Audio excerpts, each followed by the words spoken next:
Namaste and welcome to Urban Chatterati. This is Abhinav Prakash. And today I'm joined by Aditya Raj Kaul, a journalist, to discuss the recent political developments in Jammu and Kashmir. Aditya, welcome to the show. Thank you, Abhinav. Thank you so much. Aditya, when we see the recent announcements which have happened regarding the restoration of statehood to Jammu and Kashmir, many people have raised the question that Jammu has been neglected, or the concerns of the native Kashmiris, the Kashmiri Pandits who have were forced to flee or forced to migrate from the Jammu and Kashmir, their concerns have been neglected. Do you agree with that? Well, I have a mixed opinion on it, Abhinav, because yes, this neglect isn't sudden. This neglect has happened over the years, over decades together. So one has to see this in a historical context, in the sense that in Jammu and Kashmir, politically, historically, or otherwise, Kashmir had the hegemony. Kashmir-centric politics always used to be New Delhi's, used to invite New Delhi's attention always. So one has to understand that Jammu, Ladakh were neglected. Now we see this in a broader picture, but in specifics, the Dogras were neglected. The Kashmiri Pandits were neglected. The Gujars and Bakarwals were neglected. The women were neglected from Jammu and Kashmir. The Dalits and Valmikis were neglected. So after the abrogation of 370, the expectations rose to such a level that, overnight people thought that things will change. I had expectations, and I always clarify that, when I cheered and, thanked the Prime Minister, even as a journalist, I have to act not biased, unbiased, but, 370 was acting as a unifier of sorts of Jammu and Kashmir with the rest of India. And also the kind of, division that was created through 370 and 35, an illusionary image by Kashmir-centric political parties that, we are different. We have a different identity. We don't consider us as Indian. We have this autonomy. We have self-determination. We have self-rule. Some people went on to extend to say that, change our name if 370 is ever changed. This will not change. Others said, no shoulder will be left to unfurl the tricolor. Well, it's been 2 years. There are many shoulders who are unfurling the tricolor. Nobody's name was changed. And that person who said that my name should be changed was one of the first few speakers yesterday in the all-party meeting, when that happened. So I believe that there's been discrimination. That discrimination is there. But in the context of the all-party meeting, I should clarify, there are two things. Yes, I spoke to various Kashmiri Pandits, Pandit leaders, and they said that, they should have been invited. I spoke to and I read a lot of Dogra commentators, and they said we should have been invited. Many other groups as well. Now, we have to understand that this is a political process meeting. Political parties have been invited. But at the same time, I feel that the Narendra Modi government, the BJP, Union Home Minister Amit Shah, should also invite communities, social organizations, especially communities and social organizations who have been neglected. Refugees from POJK, Dalits and Valmiki community who finally had a say now after the abrogation of 370.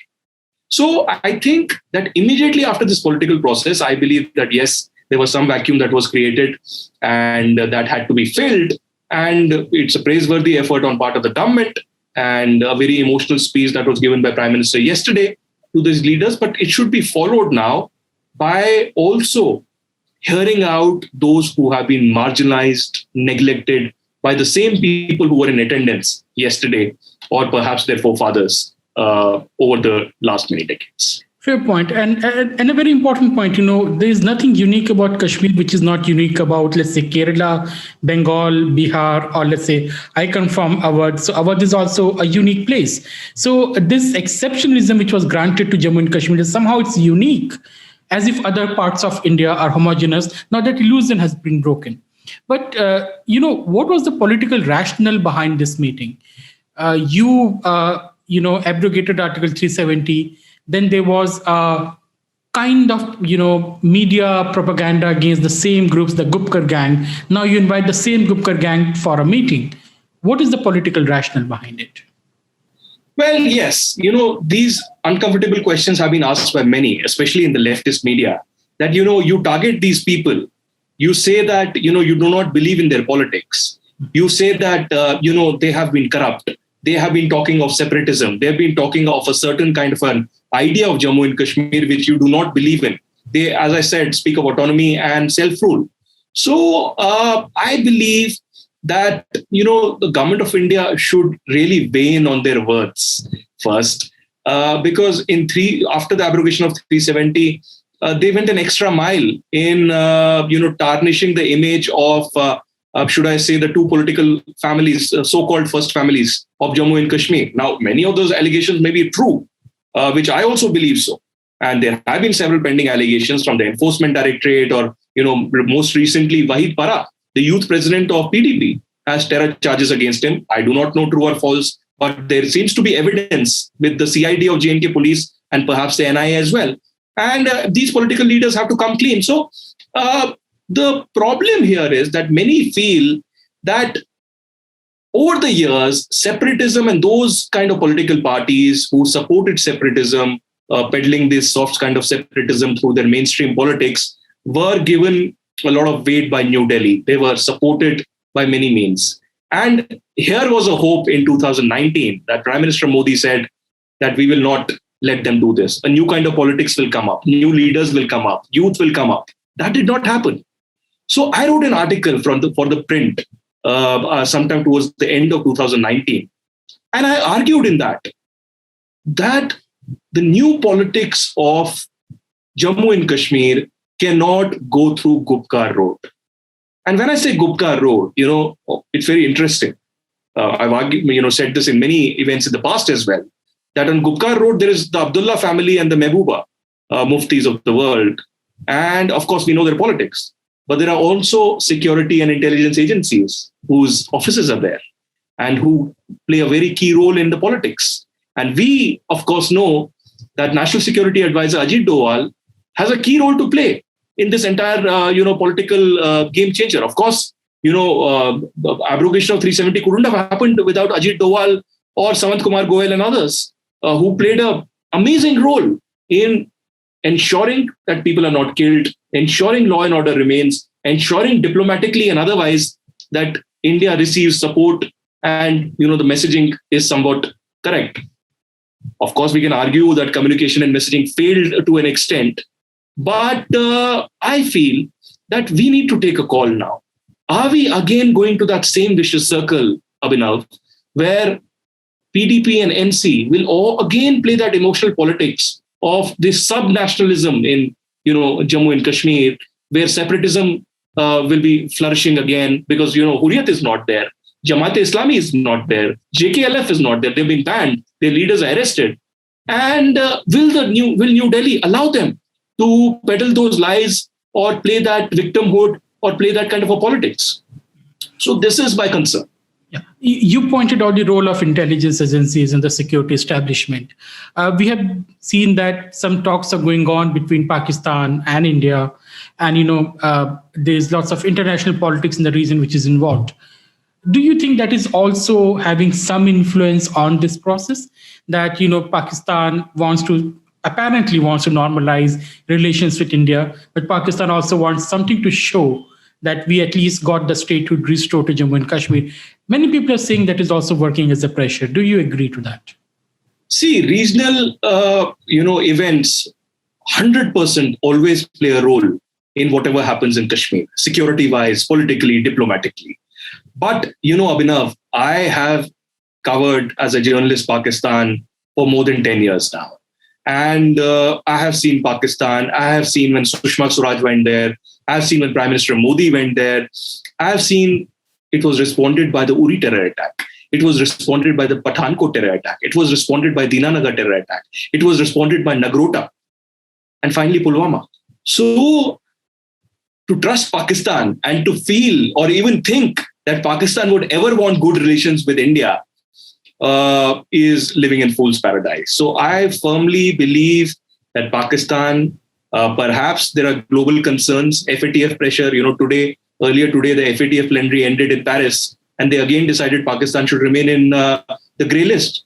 and the Asia Pacific, grouping of the FATF has again suggested a 7-point plan to Pakistan to combat terror financing. Now, how will they combat terror financing when it is used as a weapon against India? It is used as a matter of foreign policy against India. Now, after the all-party meeting today Shah Mahmood Qureshi again had a press conference and he said, "आपने हुर्रियत को नहीं बुलाया. हुर्रियत जो है कश्मीरियों के जज्बातों को समझती है और हुर्रियत ही सब कुछ है." कहाँ है हुर्रियत? हुर्रियत तो पिछले 2017 के बाद मुझे कहीं नजर नहीं आया.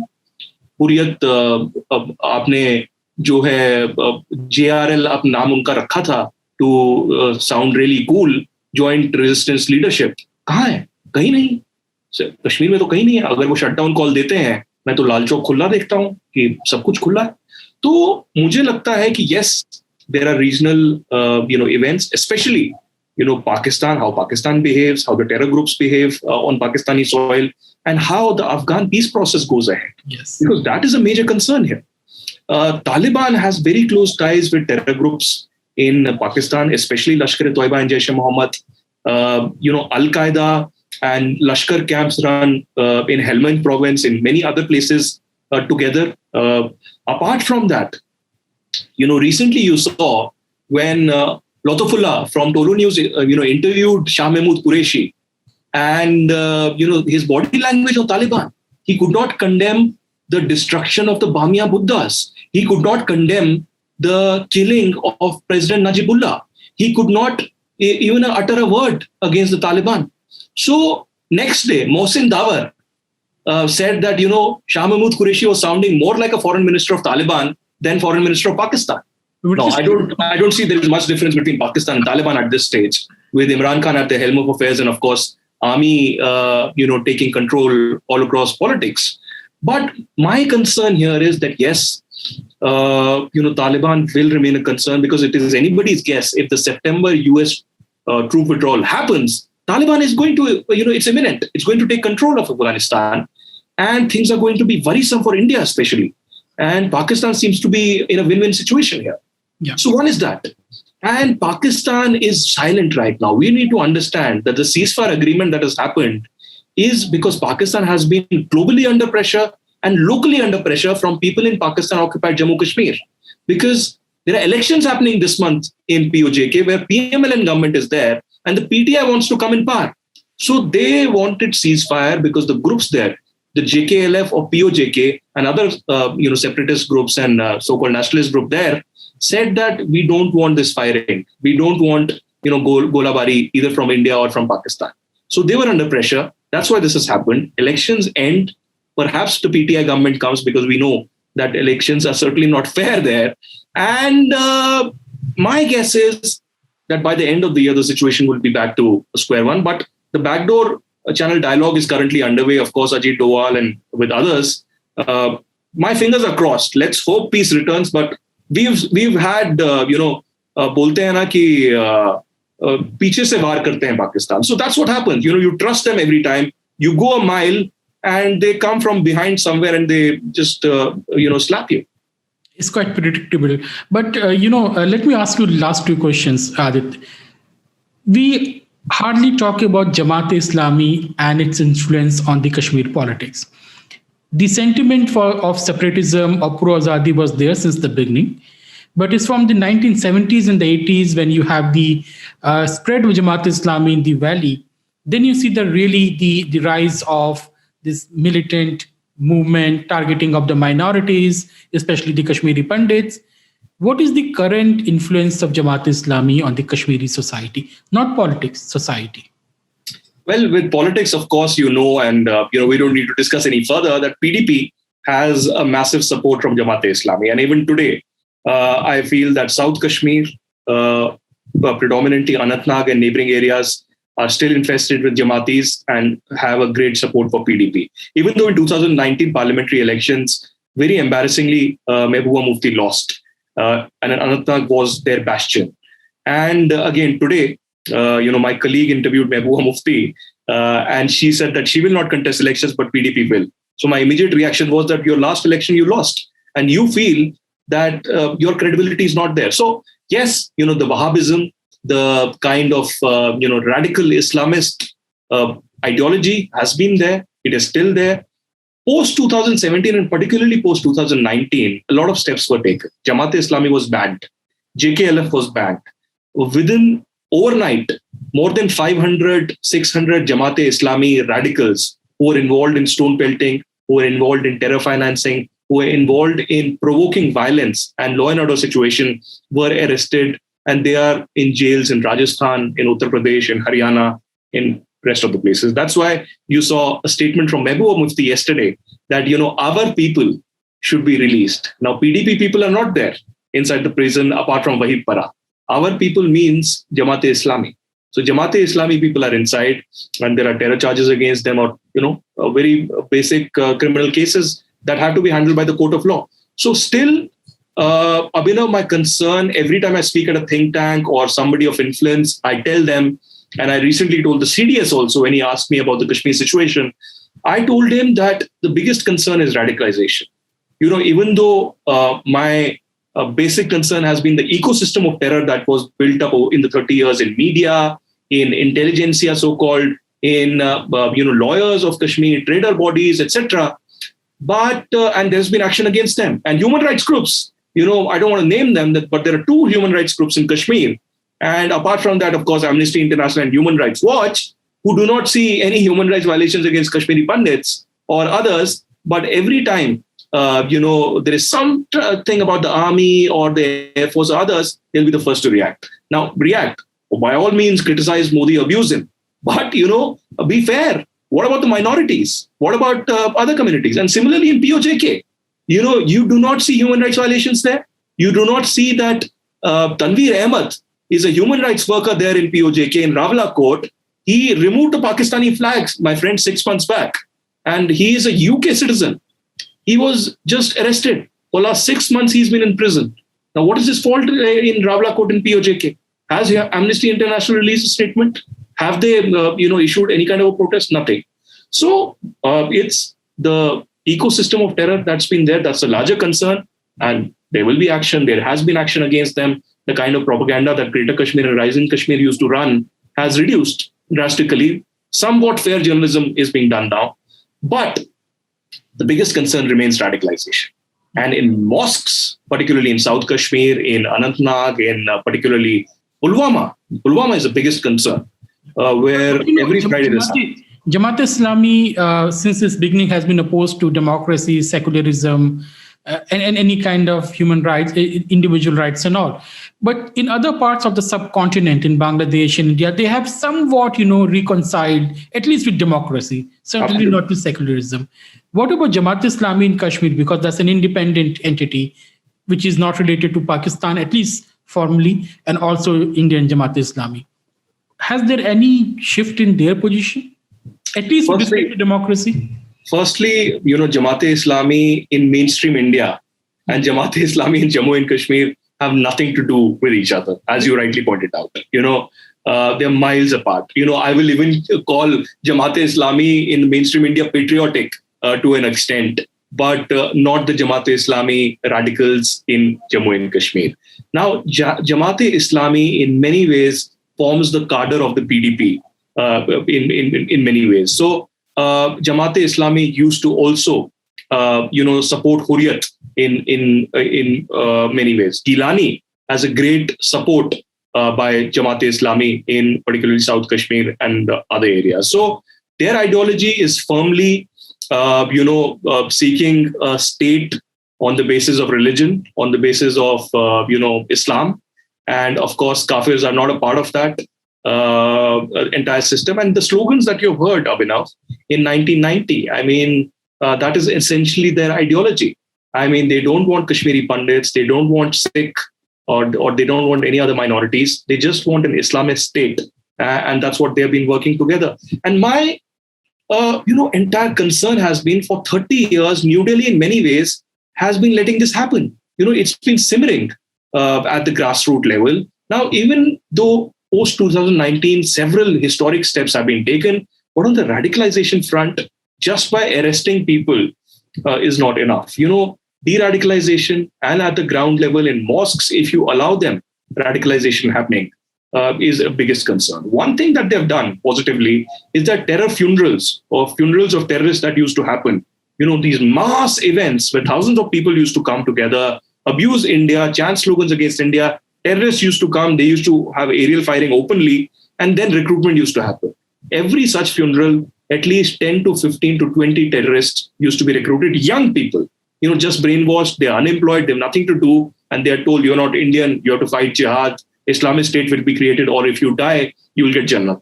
So this is the ideology of Jamaat-e-Islami. I mean, they've been running for an Islamic State time immemorial, and, in a very sophisticated way, Mehbooba Mufti and others tend to, pursue that kind of an ideology.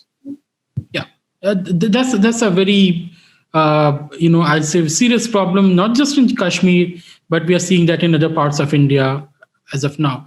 But, there's some talk about delimitation, the rebalancing of the seats in Jammu and Kashmir, and also implementing provisions for reservations for tribals like Guzars and Bakarwals and also the Dalits. Do you think that will change the political language of the Jammu and Kashmir in the future? It will, if it is done correctly. So, every time such a measure happens, who is protesting? Firstly, Abhinav, who is protesting the most against delimitation? It is the National Conference, because the previous delimitation exercise, etc., was done by National Conference, and as per their own methodology, own concerns, own seats, own support base, they did this. And that's why they're worried. They're worried that even if there is a constituency which has just about 50,000 voters, and it is a short National Conference, constituency, could be merged with another, and they might face a massive challenge. And there is a hilly area in North Kashmir and Handwara or other areas where there's a massive population of 2 lakh or 3 lakh, and there's only one constituency. So I think this will impact the Kashmir-centric politics in a massive way. Secondly, the injustice that has been done against the people from Pakistan-occupied Jammu and Kashmir refugees. I have heard that they might get 4 to 5 seats reserved. I have heard that Kashmiri Pandits might get 2 to 3 seats reservation in this. And similarly, seats might be increased, maybe 4 to 7 seats in Kashmir and 4 to 5 seats in Jammu. So this will perhaps balance out things to a great extent. Now, I do not know if, National Conference will agree to it. Yesterday, of course, I should tell you very frankly that there was a consensus on statehood when the all-party meeting happened. The Prime Minister also said that it's a commitment that's been made, and in near future or whenever it will be done. But he said that you support on delimitation, you cooperate on delimitation, we will have elections, and finally statehood will be given. So it is certainly something that will happen. And also, one concern, I hope I answered your question. A lot of these people in New Delhi, as you know, Abhinav, there are many Kashmir experts in New Delhi, and they say that there's a lot of international pressure, massive international pressure. That's why Modi government is taking a U-turn and, doing all this. Now, where is this international pressure? I mean, this international pressure has always been there. The biggest massive international pressure was after August 5th, 2019. I mean, statements from US came in, many other countries came in. Pakistan thought that the OIC and Islamist world would stand with them. Nothing happened. UAE and Maldives were the first countries to say that this is an internal affair of India and we will not comment on that. And similar was the stance from others. Now, Malaysia and Turkey could not do much apart from, single statements that they uttered. So Pakistan was isolated in that entire this thing. It's been 2 years now. So I feel that, we should stop bluffing people. One, these Kashmiri politicians should stop bluffing the ordinary Kashmiris, giving them this imaginary illusion that you are not Indian, you are somebody else, and some Masiha from Pakistan will come and save you. That's not going to happen. Jammu and Kashmir is never going to Pakistan. Jammu and Kashmir remains an integral part of India. I'm saying this, even though I have concerns that, injustice has been done to Kashmiri Pandits, not a single terrorist has been convicted, no justice has been done at all. I have my concerns with the Modi government, with the Congress, with others, but it's an internal issue. We have mechanisms to deal with it. And somehow I hope, and I have this longing to return someday, but I have hope that justice will be done. Now, I will not go to Pakistan or I will not make a rhetorical statement that you should have talks with Pakistan. Just like I interviewed Altaf Bukhari and Sajad Lone, and both of them told me that we feel that MEA is capable to speak on Pakistan, so we don't need Mehbooba Mufti to do MEA's job. But thank you, and we hope that the things will turn out to be better than before. But thanks a lot for your time, Aditya. Thanks for coming, and let's see what happens next. Thank you, Abhinav. It was a pleasure interacting with you. And thank you, audience, for listening to us. Please subscribe to the channel and also join as a member if you'd like to support. Thank you.